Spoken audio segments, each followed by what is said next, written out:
Hello বন্ধুরা, সকলে কেমন আছেন? আশা করি সকলে খুব ভালো আছেন। তো আজকে আপনাদের কাছে হাজির হয়েছে নতুন একটা ভিডিওর পর্ব নিয়ে। তো ভিডিওর থাম্বনেল দেখে আপনারা বুঝতে পারছেন যে আজকে আমি কোন বিষয়ের উপর ভিডিও বানিয়েছি। তো আপনারা যেটা দেখছেন যে প্রায় 13 কোটি সিম কার্ড বন্ধ হতে চলেছে।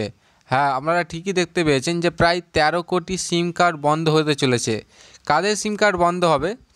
তো ভিডিও শুরু করার আগে যে সকল বন্ধুরা এখনও পর্যন্ত আমাদের এই চ্যানেলটি সাবস্ক্রাইব করেননি তারা অতি অবশ্যই চ্যানেলটিকে সাবস্ক্রাইব করুন এবং আমাদের সাথে যুক্ত থাকুন।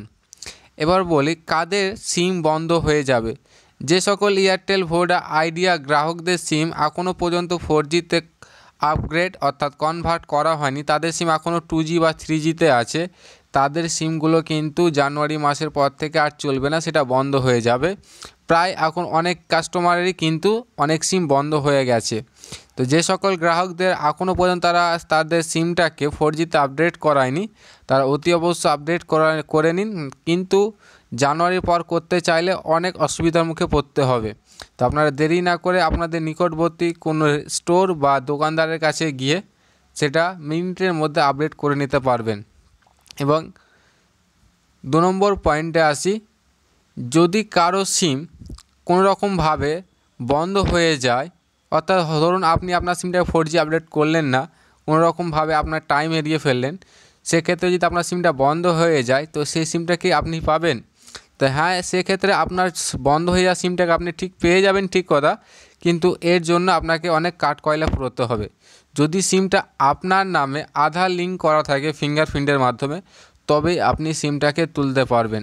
এবং আপনার নামে যদি আধার লিঙ্ক না থাকে তাহলে আপনি তুলতে পারবেন না। যার নামে আধার লিঙ্ক থাকবে সেই একমাত্র এই সিমটাকে তুলতে পারবেন।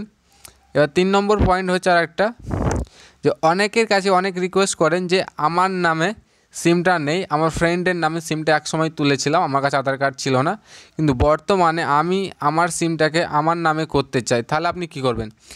আপনার সিম ধরুন আপনার অন্য কারোর নামে সিম আপনি যদি নিজে ইউজ করেন তো সেটা একটা বেআইনি ব্যাপার, কিন্তু সেখানে আপনাকে আপনার নামে করে নেওয়া উচিত। সেক্ষেত্রে আপনাকে পোর্ট করে এক কোম্পানিতে আর কোনো যেতে হবে। ধরুন আপনার এয়ারটেলের সিম আছে, আপনাকে পোর্ট করে আপনাকে ভোডাফোনে যেতে হবে।